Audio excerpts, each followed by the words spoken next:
I want to talk now about the civil service, because sickness has risen after staff have been forced back to the office. They're losing more than 4 million working days a year. Absence rates have risen by more than 10% in some departments. Also in the private sector, 1 in 10 businesses has had staff quit after they were told to stop working from home, research has shown. Well, Allison is head of campaigns at Popular Conservatism. Is this just lazy civil servants, or do you think there are reasons behind this? And in terms of the businesses themselves, are people just voting with their feet? Well, good evening, Peter, and I am, as you can see, working from home. So perhaps I'm the perfect person to speak about this. Or not the perfect person at all, because you're working from home. I don't know. You're wearing a pink shirt there, and I know, as a big fan of the movie Mean Girls, that you know that on Wednesdays we wear pink, Andrew. Yeah, well, that one passed me by for some reason. I don't know. Hard to believe. Hard to believe. You're not a fan of Lindsay Lohan? Hard to believe. Anyway, tell us about these absences. About 30 years ago, I was in the civil service. I did about 5 years in the civil service. And part of my job at one point was to collect all the sick days that my colleagues had taken and present the data to their managers. And what they were really interested in was not how long people had been off sick, but how many times they'd been off sick. So, for example, you would get someone who'd been off sick about 15 times, and it was a total of about 16 or 17 days. So they were trying to look for people who were swinging the lead, shall we say, and there were plenty of those. I think it's a cultural thing. I think it is much easier to take a sick day, from my experience in the civil service, than it would be in private industry. I know from other people when they have been off sick, Tesco supermarket is an example, where there's a welcome back meeting, and they really sort of interrogate people and ask why they were off sick, and if next time if they came in, could they be on lighter duties or something like that. I remember when I was on another broadcaster, not in this company, it was another broadcaster, and if you're off sick 3 times in 6 months, you had to have a meeting with HR and your line manager. And I remember being asked, why have you been off 3 times? And I mean, there were perfectly legitimate reasons to do so, but I thought that was probably not, it wasn't the most comfortable meeting of my life, it must be said, but I think that's maybe not a bad idea to actually say there's got to be some accountability if you're going to be off on a number of occasions.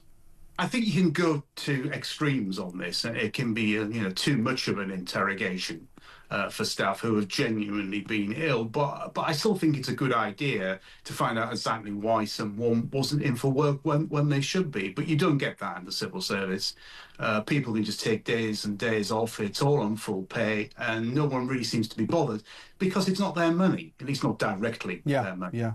Well, in terms of businesses themselves, 1 in 10 of them has had staff quit after they were told to stop working from home. Do we kind of demonise working from home? I've worked from home sometimes. I can't work from home when I'm doing this, obviously, but I've worked from home on various occasions, and sometimes you can actually be quite productive. Is it something that is...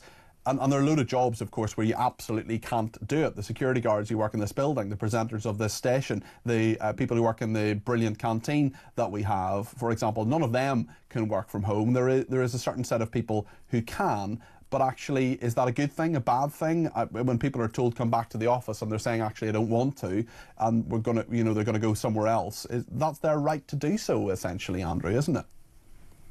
Apart from a 5-month stint working at the European Parliament, 2019 into 2020, when we actually left the European Union, I've worked from home basically for about the last 14 years. Wow. And it's worked very well for me, but I have the sort of job that suits working from home. I do a lot of writing. I do broadcast interviews, which I can quite comfortably do from home. This week I'm preparing Popcorn's newsletter that goes out every Friday.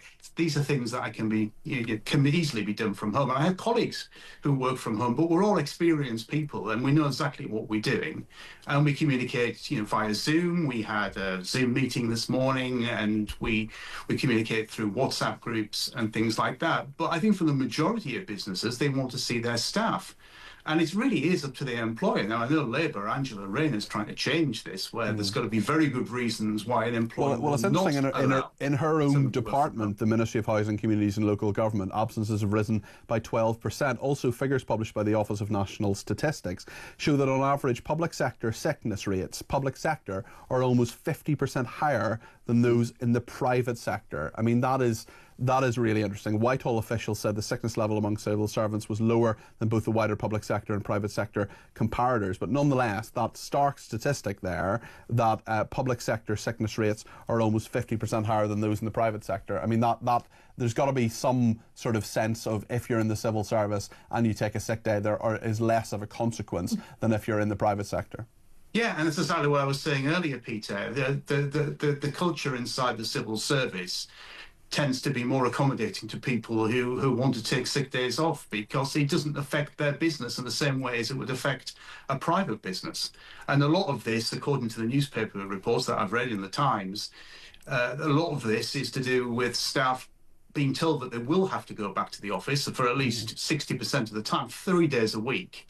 And them not liking it. But it really is up to an employer and an employee to come up with some form of arrangement. But if in your contract of employment it says that your usual place of work is at 25 Victoria Street or wherever it happens to be, then that's your usual place of work, and that's where you should be working.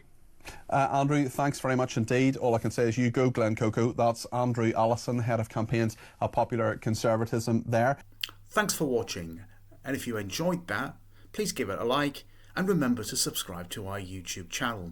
More details about us can be found on our website, popularconservatism.com, and you can also follow us on social media. Details about that can be found in the notes below.